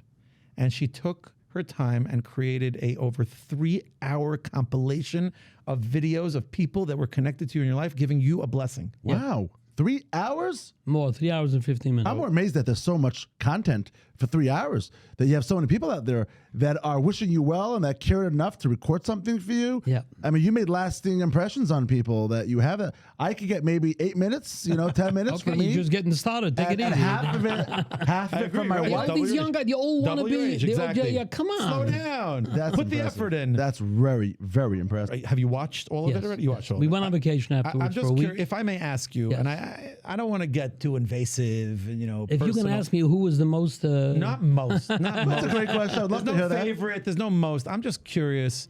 if anything is standing out to you that you say to yourself, wow, just hearing that person say that, it's something amazing. It's just something I can learn from, something that you could share with me. A teachable moment. Yeah, is there any I use that with my children all the time, a teachable moment. So I'm just curious what you think. Obviously, I would love to ask Ruchi what she thinks, but first I'm going to ask you what you think in terms of, there's so much content there, but was there something that stood out, or one or two? I'm sure there's 10. Anything that comes to your mind? Because what a beautiful moment to share. You have patience to hear a little story, which Please. is amusing and relates to the healthcare business. Patience. I can tell you what probably moved me more than anything as a video, from the videos that she. Please. It's kind of why you're here, Yossi. There you go. It's kind of the reason we invited you. I would love to hear the story. And he's giving us the triple threat here. We're getting a little healthcare. Yes. We're You're getting getting a lot a of teachable healthcare now. moment. Now you're and gonna we're get a lot getting of a story healthcare. from Yossi Green. Let's hear Because it. you asked, how did we build this company? We didn't come from this company. Our parents didn't have businesses. Our parents were very, very people that worked very, very hard for every penny. They had so little. My in-laws and my parents. We don't come, at all from any familial wealth. And 1985 is when we opened up our company. October of 1985 is when we incorporated, Jerry Medics Incorporated at the time. And 1987 is when AIDS broke out in the world. There was this new Machler, Rahman al-Islam, and people were shifting around where it comes from, how it comes, where it comes, whatever. And America ran out of something called gloves. Now, can I ask, where were you in 1985? I was born in 86. Oh, at least that. Usually when I say this, the interviews look at each other. 1985? Anyway. Yeah. And it was determined, suddenly America ran out of gloves. You don't know what that means. They just didn't have gloves. The postman had to have gloves. The toll guy had to have gloves. The police officer in the car had to have a box of gloves. Otherwise, you couldn't get into the. It's like masks. The fire. in COVID. The original COVID. But masks. PPE. Mask was not even in the. Right. It wasn't even on anybody's. Nobody realized that it was happening. I mean, by masks, we already knew there were people in advance. There were people who were making masks a year in advance already. They had connections with COVID. I actually never knew this. I was alive during this era. I never knew this. I'm fascinated by what you're saying. I'm telling you, this This is a was the fascinating first story. PPE type of crisis. And there was no in the world. gloves. And Wow. I met Eid, who told me that he goes to China to do all kinds of jewelry, I think it was at the time, and I think he was in the jewelry business. And he said to me, Yossi, what you have to do is you got to come with me. I'll take you to Hong Kong. Wow, Hong Kong was it was like a dream. Hong Kong was like paradise, which we thought, who in our life is ever going to visit Hong Kong? And from Hong Kong, we will fly into China. We will train into China. We will boat into China. We will drive into China. They explained to me that Hong Kong is a place, that China is this big place, and you can, you can access China in depending where you want to go. And it's got 1 billion some odd people, and they can make anything. And I said, but I don't know anything about China. I don't know Chinese. He says, don't worry about it. And Baruch Hashem, the Rebbe helped. I remember my partner Heshi Rubin. He came to the airport, and I remember going up the escalator, and he's looking at me, and he's like saying, and I'm doing the same thing. I don't know where we go. You know how scary it was. It's hard for people to understand. There's no such a thing as a cell phone. Do you understand what that means? Yeah. There's no such a thing even as a computer, a laptop. We had a big. He's not sure when he'll see you again.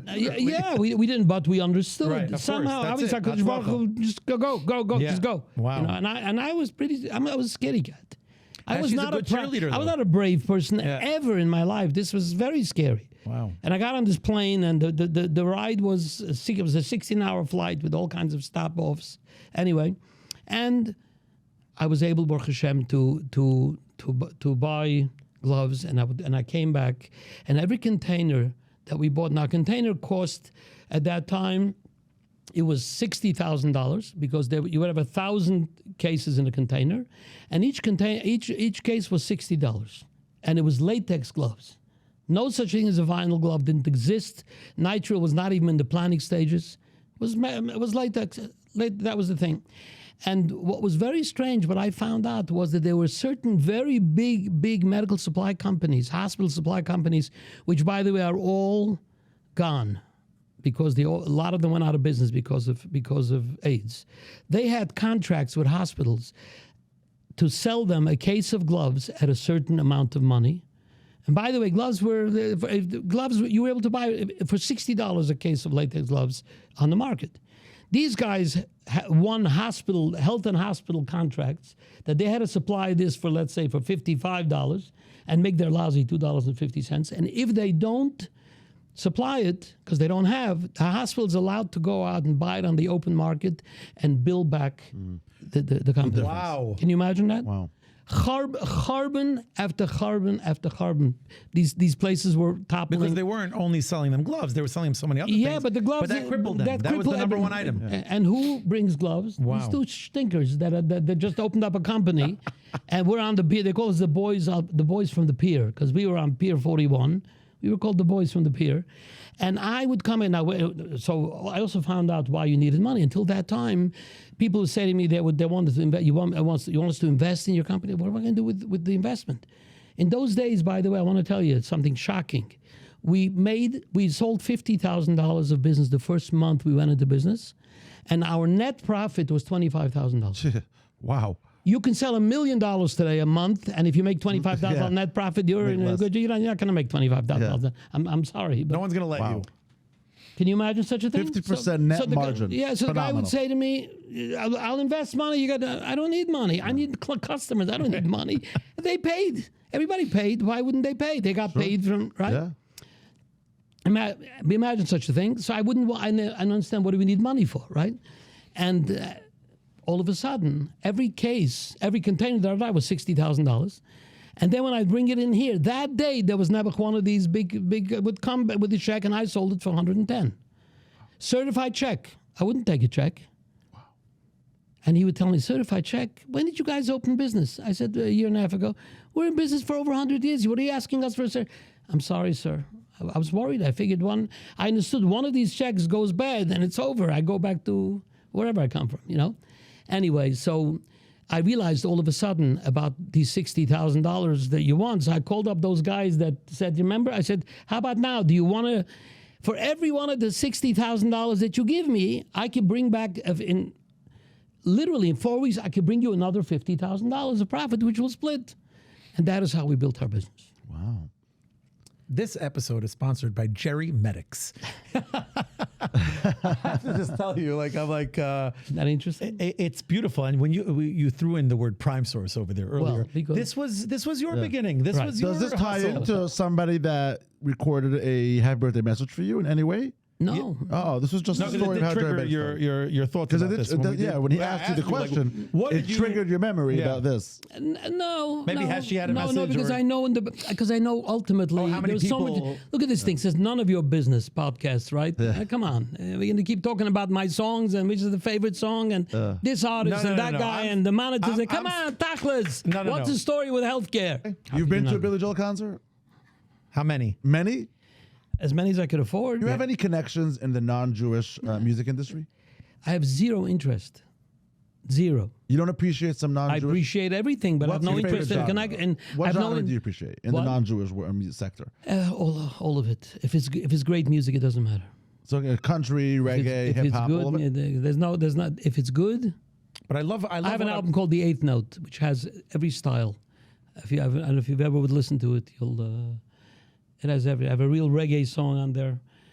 Actually, Matisiao started. He did the first duet with me at the time, and then suddenly, he kind of moved a little bit to the left, and Which duet was it? Would I know it? Altoimar, not Altoimar, Altodin. Oh. Yeah, I don't know if I know it. Altodin, ay, Todin es chavercha. I gotta find that song. I like that. Interesting. Rocky, could you send him the song? No, so I want to go back to what I was asking because I hope to get an answer from you that's relative to the question. Go ahead. Which is you've got so many messages. I really want to know from your perspective if there's any that stood out that we could learn from. And I think it triggered your memory of all the people that were leaving you messages, all the business associates. There is one that really So I talked to you about Hong Kong, right? Yes. So That's where the trigger of the memory that's where came the in. trigger. That's what it is. That's Thank what you. it was. And we're back. And we're back. One of these trips coming back from China, from a city called Zhuhai, which is a place where you go with a boat from Hong Kong. Because Hong Kong it's contiguous. You can drive up the new territories and straight into China. You can drive straight. Then there is the Coast? Yangtze River, where you have to cross it with a ferry, Got it. with a boat. It's like an hour. So you land in a city called Zhuhai, which is a very commercial city where they manufacture. And this is the beginning of the manufacture. By the way, every time you went into China and you came out, it was a shal of making a goimel every single time you came out of there, because they could have forgotten. If you got lost there, that's it. Nobody would ever know. Who are we going to call? Who? Ghostbusters. Anyway, so I'm coming back, and I'm very, very nervous, because at that time started the Palestinian crisis. It was around that time and I see this couple that are looking at me. The man is wearing a baseball hat, and the woman is also, they're very, very beautiful looking people, very classy looking people, but very, very Middle Eastern. And they're looking at it. They're talking to each other. They're leaning on the gunwale of the boat, and they're looking over at me the whole time, like unabashedly. And I'm getting very uncomfortable. That these guys, they spotted the Jew, and they figured, for jihad's sake, let's let them throw him over the water. The Chinese river. It was the end of it. I literally had these stupid thoughts. And this went on, and I'm waiting, and I don't see any land anywhere, and I'm waiting for this Hong Kong to show up already. And all of a sudden, I noticed from the corner of my eye, they're coming to me. They're coming towards me. They come towards me, and they ask me, "You Jewish?" And I figured, sure. I put two and two together. Yeah. This is, It's over. I said, "Yes, I'm Jewish." He says, "Well, where are you staying?" I said, "I'm staying in the Hong Kong Hilton." And why? There's Shabbat. This was like Thursday. There's a place where you can do Shabbat. I said, there is a Chabad Shliach, Mordechai Afzan, who's tzaddik. He's the one that opened up the entire Far East. Today there is millions of people already, but he is the general of that whole. Like Rabbi Lazar opened up Russia. Yeah. Rabbi Afzan opened up the Far East. Mm-hmm. Some people don't remember that anymore because it's so big already, but he is the father. And as a matter of fact, there was a hotel called the Hong Kong Hilton, which had room 401, was the room that they had rented, and that was where the first Chabad house of the Far East was. And I met him, and he told me, he says, Yossi, would you, Friday night, I hope we'll see you by Minyan. Where Minyan? What, So he told me 401, okay. So I told these guys, I said, look, really? Where are you? They told me they're on the other side of Hong Kong someplace. Is there a place maybe we can get a place where to be for Shabbat, or we can come like that? I said, look, I'll tell you what. When you come, I'll hook you up with this Rabbi Afzan, and we became very, very good friends. This whole Shabbat, we became, they asked me a lot of questions about Yiddishkeit, him and her. I found out there were two single people. They were living together at the time. They were not connected very much to Yiddishkeit yet, and so on. I had nothing to do with Kiruv. And today, by the way, everybody's into Kiruv. Yeah. I don't know. I didn't know what that is. I come from a world where just stay in your lane. I'm very happy here. I did a whole thing, came to me later on in life, and they spent Shabbos. Wherever I ate the meals, they ate by Rabbi Afzan, and then Motzei Shabbos, they said, can we take you out for a walk? Let's walk through the streets of Hong Kong. It was beautiful. Hong Kong was, at that time especially, it was owned by Britain. And I noticed that they're asking me questions about Hashkafa, all kinds of questions, Mashiach. And the reason why I happened to be at that time in the right place, because I'd been learning Ramchal's Sfarim with the Rebbe for a bunch of years. It was very new at the time. Ramchal came out. It was translated by I forgot his name. He translated Derech Hashem. He translated Das Tfuna. So we today the whole world is busy with it. But then it was beginning, and I was very excited to share. And they loved. Apparently they were very cerebral. They were very bright people, very educated French. They're Frenchies by the people. They lived in Paris, and it got so far that I was going on Tuesday. that Tuesday they asked me if it's okay if they can drive me to they can go with me to the airport because they want to spend another 2 hours. They know I'm going to have 2 hours of wait. Can they spend another 2 hours with me? And I said sure. And they sat with me for 2 hours again and again nonstop asking me questions about Yiddishkeit, about my life, about what Hasidus is, and every kind. She would throw a question from this side here, and then he would interrupt and throw a question. And we're getting closer and closer to the flight. And I'm saying the flight is to San Francisco. It's a 12, 15-hour flight. They had gone ahead and they had bought themselves tickets. They didn't tell me. And they got me no business class ticket. They just got the 3 front coach class tickets. I sat in the middle. The 2 of them sat on the side. And I see that they're walking me to the plane. And I'm saying, you got to go? No, it's okay. We're still walking you. That's the kind of people that they are. Wow. very tznius. What? Escorting nice, beautiful people. What a move, by the way. Beautiful people, very hours. Very all kinds of, you can say that they dressed incredibly well, very expensively. That baseball hat was not one of it was a Yankees cap designed by Right. By They one were of, clearly affluent. they were incredibly affluent. The sneakers, today everybody wears sneakers. Those days he was wearing sneakers, but his sneakers were Montana, which cost whatever. Anyway, I get to the plane, and they're coming onto the plane. I said, what's going on? Well, we're still going to be here. We asked, they said that we can go on with you, and they're sitting down with me, and the plane is going to take off in about a half hour, 45 minutes, and I keep telling them, look, you're going to get, don't worry, a little while. And suddenly they put on their seatbelts. And Strapping in. They're strapping in. They're coming. They're here. She takes out a little, one of these cassettes. Remember those little cassettes? Yes. One of these, a 12-pack. She opens it up with her teeth, and he brings out this little tape recorder, and he's talking to her in French. Give me the tapes. And he's reaching over my back. They kept me going for 12 hours. Wow. Non-stop. And fast forward, they got married, and They found out exactly what the halachas were, and immediately they jumped they got into the halachas and so on, and they have 18 other couples who were their best friends who became from because of them. Imagine this, right? And I officiated at their weddings. I got married in Morocco and Casablanca and Marrakesh, and they flew me to places like, I was always sitting even over there, like the Goylem over there sitting, I was the rabbi, so to speak. Nothing to do with music. Nothing. They did not. Later on, they found out, you write music? It's like years later. It was a very, this is the 2 of them. Unbelievable. That's crazy. They're extraordinarily wealthy. They live in Sharaches. They bought Argentina House. Argentina House was a house that belonged to Argentina in 1880, whatever. I think you had to pay $500,000 just to be able to bid. And then you couldn't change a single window. The house has one of these books. You'll never see a house like that anywhere. Like every window has to be, you got to go to the original manufacturer, bring back the windows, every handle, Wow. Anyway, he sits and learns day and night. He is Baal Makubal.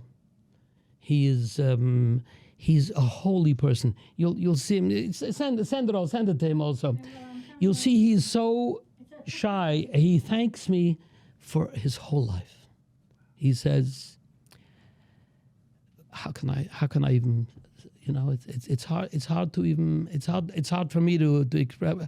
You can't own. You remember you asked me before how you connected. You can't own. But what regards to the message? Fast forward. You want to know what the message is. The message is you never know when you can say a good word to a person and change worlds. Not Hashem showed me that time. Sometimes you do it and you don't get to see the fruit of it, but I got to see the fruit of it. You never know.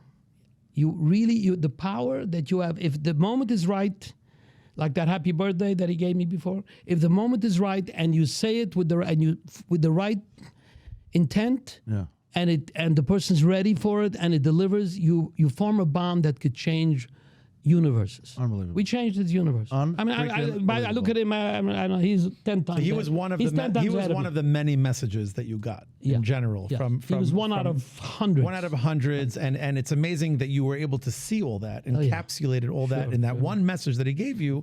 It brought you back that history. I can't imagine what that's like 300 times over. I'm just curious. That 12-hour recording. Yes. Who has that? Which The whole trip I don't know, recorded. I don't know. You got to get a hold of that recording. Yeah, but No. They got to dig it up. they never offered it. So. We're gonna ask Michael, them. it's analog. There's no history record of it anymore. I'll tell you what I'm taking away from this, what I'm really impressed by, it's really striking me, is the fact that you actually engaged with them at the very first moment that you met them, and that you kept it going, and that you allowed them to travel with you, and then on the plane. And a lot of people, most people, definitely me, I'm like, I'll give you about 5 minutes of my attention, and then I'm moving on. I'm here on business. I got I stuff have to those do. Bose quiet headphones that Exactly. I on purpose put on. Yeah, You know, like to avoid people. Everybody knows on a plane, like you mind your own business. Don't ask me where I'm from. Don't ask me what I do. I know we're sitting right next to each no, other. I do the polite 5-minute hello, but I then don't even put do my- the hello. I do the hello. No, I'm very careful. I don't acknowledge the person Yeah, 'cause at you all. don't I wanna sit engage back at in my all. seat immediately, Yeah. and I make it very clear with my body language that we're about to travel 4 or 5 hours together. So it's funny because but we have nothing in common, and don't get any ideas. But you were quite the opposite. And you know what a lesson. What a lesson to be that you're missing out potentially on some of the greatest moments in life and some of the biggest achievements that 20, 30 years later, you get to see everything that happened in between that moment and how it just completely changed their world and potentially for their kids and for families, members that are going to be built from this, all because of your act of kindness for 12, 15, 20 hours that you did. Right. It's just, I'm thinking back now, Michael, about we need to have our eyes open more. There's opportunity that's out there that we're missing out on because we're not opening our minds and because we're sucked into our own little worlds. And if we allow others in, the world would be a better place for. And you're an amazing, and thank you for sharing that story. Well, thank you. What an excellent, crazy story. It's mind-boggling.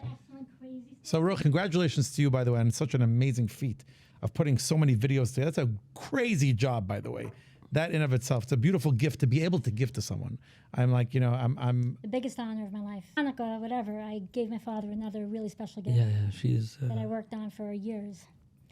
But this changed my life in such a significant way, I can't even begin to tell you, just putting this video together.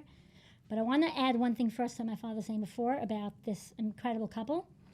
What he's not telling you is that when they came back to America, and brought another couple with them who were equally as incredible, they practically moved into our home for at least a year. I think Every after single a few Shabbos. years, every Shabbos, to the degree, not only that, my father bought jalabas. I don't know if you know what they are. That's what Moroccan religious Jews We wear learned Friday all night, their- these long robes.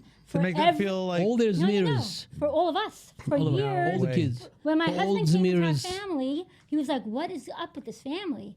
Father comes up, the boys come home from shul, the 7 boys come there, they all go upstairs, and my mother and I are already wearing our jalabas, and they all change Just into to their make them feel jalabas. comfortable No, and they make- they moved to Israel already. Oh, stop it. And not only that, You they also incorporated added, it even while they were gone? Yeah, and they added another course to our meal that we still have. well. Yeah, a whole I wanted my children to understand. You see, sadly, when I started traveling to Israel, I realized that there's a division between various races over there, which we don't understand it from here. We don't understand it because and also today it's not as intense as it was in those days. And the most beautiful, classiest, warmest, most amazing people that I met in Israel were Yidden from the Moroccan world and from the what kind of human beings, what kind of They have a beautiful culture. it's what kind of cooking, what kind of food, what kind of- Arguably the most traced back, What? right? No, not necessarily. No, the Trace Middle back. Eastern culture. We all have Eden. It's a very interesting thing. If I may add one more thing, the world questions where is Sephardim and Ashkenazim. Well, where did that come from? Moshe Rabbeinu was a Sephardi, Right. Ashkenazi. Where was that happen? split? Like, where was that split? Right. So, after research, I realized something amazing. What happened was Rav Hai Guan was the last Rosh Yeshiva in Bovel. Bovel had a yeshiva from the first Churban Beis Hamikdash, that the yeshiva was the longest standing yeshiva in history. It was 1,500 years. When it got so bad in Iraq at the time, in Bovel, that Yidden could no longer make a living, do business, Rav Hai Guan was the last Guan. He realized he has to close the door of the yeshiva. So he told the boys in the yeshiva, who was the greatest. These were before the Rishonim. These were in the Gainim world, and he says, "Look, we no longer can do, but I think we have to leave this place." And what happened was half the yeshiva went north through Turkey and into Europe, and wound up in what's called Ashkenaz, which was Germany, France. France is Ashkenaz, by the way. Rashi was Ashkenaz, the Ashkenaz, and Rashi is French. But anyway, people think French is Sephardic. It's not. It kind of is now. It's become that way. And then the other half of the guys went south, and they went through north of Egypt, north of Tunisia, Algeria, and they found themselves in Morocco. And then they passed the Straits of Gibraltar into Spain. And the problem was that on the top of Spain, separating Europe, there is the Andes mountain range, which is uncrossable. And what would happen was, Rav Hai, as long as he lived, he would go one Yom Tov, he would visit his Talmidim up north in the European area, and one Yom Tov he would visit through Spain. And this is the way it happened. And as the years went, when he passed, eventually they started having arguments. No, that's the Rebbe said this. No, he said that. No, he said this. No, he said that. Before you knew it, that's it. There is no such a thing. It's not a real division. Thanks for explaining that, by the way. Yeah, That puts a lot of clarity. I made a joke, Rav Hai Guan. I mean, I'm not, if you're allowed to say that, but Rav Hai, the reason it's called Rav Hai Guan because each one said hi. No, he said this. No, he said this. No, he said this. Hi is this in Aramaic, you know. Yeah. Hey. So that's. By the way, ChatGPT knew that you're fluent in Aramaic, for the record. There we go. Yeah. So there yeah, you they go. picked that You one know up. what? They picked up on that one. By the way, wish I I was love full. this dynamic. I was just. You were going to say that? Oh my God, Yossi. Michael. Yossi. Michael. Yeah. Sometimes Let's it start a happens. podcast. Sometimes we have a kumbaya You know, moment. I was just looking at Ruchi and I was saying, I'm like, there comes a time in our life that Hashem gives you a gift. Yeah. You got to open your hands and take it. You know, I have a friend of mine. I'm going to call him out here. His name is Pinky Wiederman. Sorry, Pinky. I'm going to Breaking say it. vending? Breaking vending. Yeah. He got a bracha from someone, and he physically opens his hands, and I'm watching him do this motion physically of accepting, receiving the blessing, and I realized that the physical part of it manifested into the emotional, into the spiritual, and he was just accepting it. It's You never know when you get that blessing, that because it says "Ein lecha adam she'ein lo shah." Everybody has his moment, and if he's got it, then he blesses you. That's it. right. So I'm saying thank Hashem for this moment that we have. Yeah. I'm opening it up physically, emotionally, spiritually, mentally. That Ruchi's here in the room with you. And you have this incredible relationship. An incredible- father-daughter. Yeah, And I envy that. I hope that one day I'll have that with my daughters. You're going to be. at You're going a to later it's age going stage to of be your up life. to you. It'll be up to you. to start with. It's not entirely up to you. It's a good A lot point. of things have I to don't fall know. into place as well. You need a lot of mazel along I don't the know if way. he agrees with. Tremendous amount of mazel, but you still need. It's up to you. Any of you other kids, other children, picked up on your passion and A passion of music. of music and are continuing in that? In terms of love, in terms of music love or music, yeah. But in terms of playing or writing, Yeah. I once heard something from somebody that if, and I don't know if it's true, but they said that if a person is very matzliach in a certain area, it's the children who are amazing children. They want to go on their own. They want to be own path. successful in something else. And the grandchildren don't have that feeling anymore. So they come back and to they it. come back. That's very interesting. By the way, Yeah, I so like we that. have this. Rookie has children that are musical. You know. What we have in front of us, though, I wouldn't call it anything short of harmonious. The fact that Ruchi is here and you're here. So I want to ask you, Ruchi, because you're here on the mic, and I'm going to take this opportunity and ask you, what was your favorite from the 300? Or pick something that stood out to you that you can share with us. Or in fact, let's have another podcast. Come back for another 2 hours. But if you could share with us, Ruchi, I'll please. tell you one thing. It's not a particular clip or anything, but when I started this project a little over a year, I would say about February of the previous year, and my father's English birthday is in the end of May, and his Hebrew birthday is a few days after Shavuos. So it was, I just knew it's going to take time. I didn't dream it would turn into this. I thought I'll get 30, 40 clips, but it just got bigger and bigger.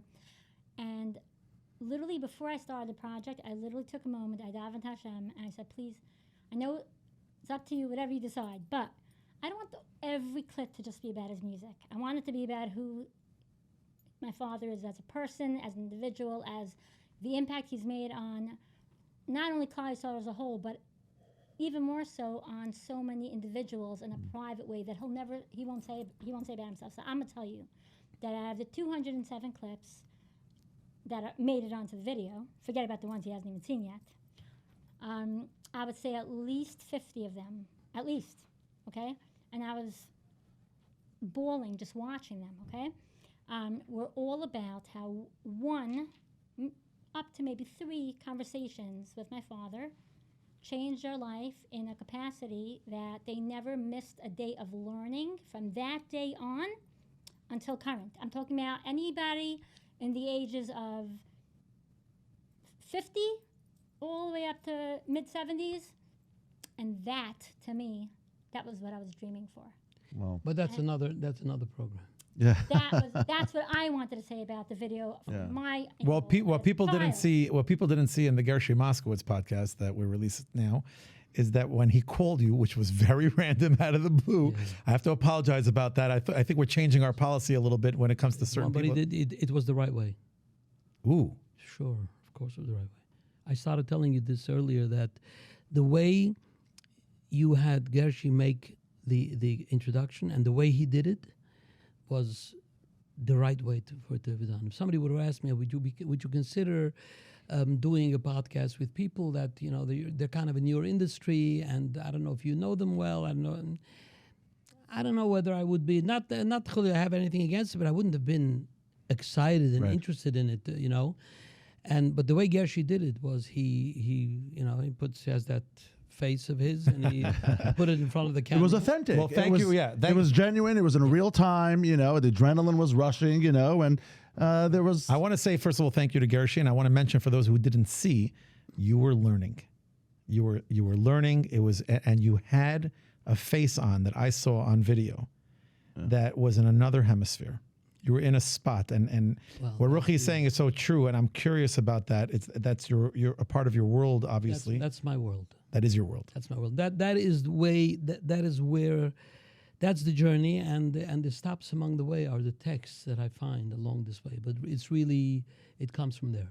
Absolutely beautiful. I love that. Thank God. Thank God. We have to wrap it up, Yes. but there's 2 things I want to do before we leave. So, not for nothing, we do You were ask. not disappointed, were you? disappointed. Let me tell you something. This was really awesome for me, more than it was for Michael, even though Michael is a super fan of yours. Okay. He lives and breathes music, and you're like you are just the higher up echelons of music. Like you are part I of feel that like history. I climbed Mount Everest just now. Exactly. I literally yeah. feel that way. But for me, I Yes. want you to know and a lot of people listening that are my age and in my circle, you were always somewhat of a distant person, like a name that we've heard of. But I got to sit with you. Like there's so much depth to you. You're a real person.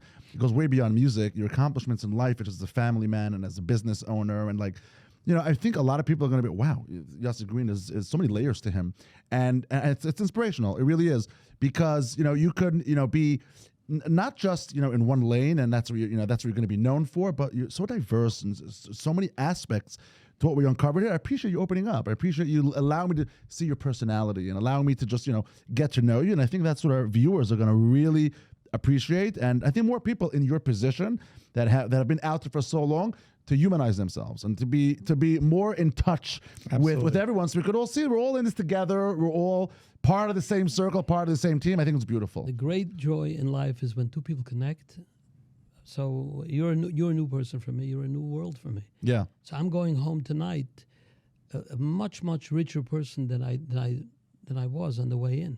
There you go. Clearly, I mean, Michael came out to welcome me in the car, and I complimented him on his cologne. On the spot. I said I took a shower very, for you. very masculine. I was really very excited. masculine. I'm not shy to share the fact that I was super excited to see you, and I literally took a shower for you. And I didn't get a manicure though, and I'm looking at your nails. You have nice nails, by the Thank way. you. Yeah. Yeah, I mean, you do manicures? Sure. Sure. It's like what, every weeks. month, 2 weeks? Month? What are you? You were born in the woods? I love that. I think she's we the one spoke that about indicated- earlier about your music message, and we Yeah. did say that, and we spoke a little bit about business, not too much, but just enough flavor for you to have a message in business. And you mentioned to me something about what your mother said to you. It really moved me, and it was off the ear. And I would love for you to have the opportunity to share that with the audience. Okay, but I didn't understand that when she said it to me at the time. But as the years went by, it's a message that we once had a discussion about buying lotto, and I remember it was that time that lotto was very big. Like it was one of those weeks that people hadn't won, And I asked her, look, I'm thinking of taking $5 and buying 5 because everybody around me in shul, everybody was saying, come on, it's $100 million, $5. I mean, what? So you lost $5. What's the big deal? But then you could win. And then I asked my mother, what do you think? So she says, you could spend the $5, but God forbid if you win, what are you going to do then? So I said, so what does that mean? What I'm going to do? She says, but what's considered a great salary, a great amount of money to make, to be able to bring home, at the time I remember I had 10 kids already, Leah and Hara. They should all be gesund. And I said, if I could bring home $500,000, that was the dream, $500,000 a year. If I could bring it home and somehow have money for all the camps and all the schools and everything. So she says, imagine you was basher for you to make $500,000 this year. And then you won $100 million. Now, what that means is before Rosh Hashanah of next year, you have to lose $999.5 million. So let's talk about like this. Let's talk about what kind of a family life. You have a business, you have people that are working. Imagine what it's like when, God forbid, a person sees the deterioration of that. Because a person gets whatever's basher. You can't get a penny more than what's basher.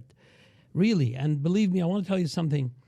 A lot of young people don't know this. They think there's a way. They think, God has a bekitcher, and the bekitcher in the back has these back pockets.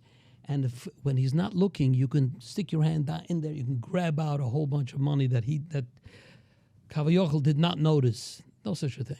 Every penny is there. So you just said that $500,000 would be wonderful. So God forbid you'd win $100 million. Imagine a life where a person loses 9. So be happy with your $500,000. That's what I think she said. It's one of the best messages I've ever received. And honestly, it's like, Dayenu of making a podcast like this, just to get a message out there like that. Before I let you go, who's your pick that we're calling on the phone right now? It should be a good guest for the podcast. Somebody that would be able to stand up to the two of you. You don't want somebody wilting. Not that bad. Wilting like half an hour saying, I have to go out.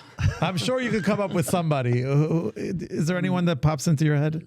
That could also enhance our lives and our listeners' lives for growth, personally, professionally. And you've done a stellar job at that. People are going to have tough shoes to fill after this one. But you've really, like you said, you're going home tonight, you feel richer because I feel richer as well. I feel more full. I feel full. I feel full. I feel like I'm gonna go home and I feel good about myself. Like this was Listen, amazing. if someone comes to your mind, great. If not, it's okay. But is there something? I have somebody who if you'd be willing, I think it would be very. Who is that?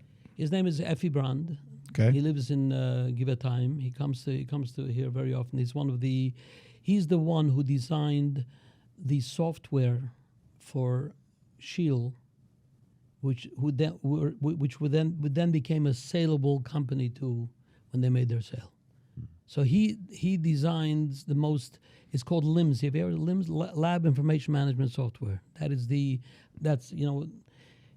a person takes a blood test and then it goes into and then it prints out a barcode. You put it into the machine and it travels and it comes out on the other side. It gives you all the results, calls the doctor or sends this guy an email, one of those. So it's a very, very big, he's one of the top, out of 160, 180 hospitals, labs in Israel, I think 150, 160 have his software. He would have been, in America, they would have closed him down already because it would be antitrust. He's in Israel though, so you can't wake him up now. Very often. You can't wake him up now, I'm saying.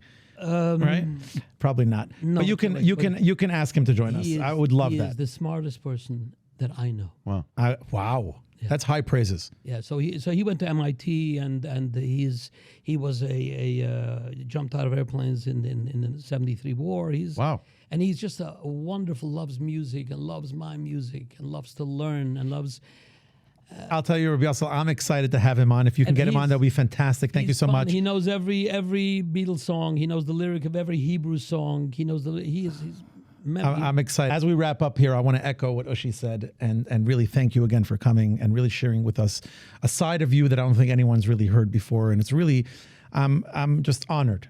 Thank you. And I really feel great about it. I've gotten from you guys as much as you've gotten from me. You know what? That's I know beautiful. you think I'm not being. I'm not being just reciprocal. I'm telling you. I appreciate that. Wonderful. I had a appreciate great it. time. I didn't look at my. Don't forget to like it, subscribe, comment, get involved. Thank you to the Prime Source production team, Steph, Will, and everyone behind the scenes. We're doing great things. We're growing. Looking forward to our next episode. That's a wrap. Wow. Wow. Wow.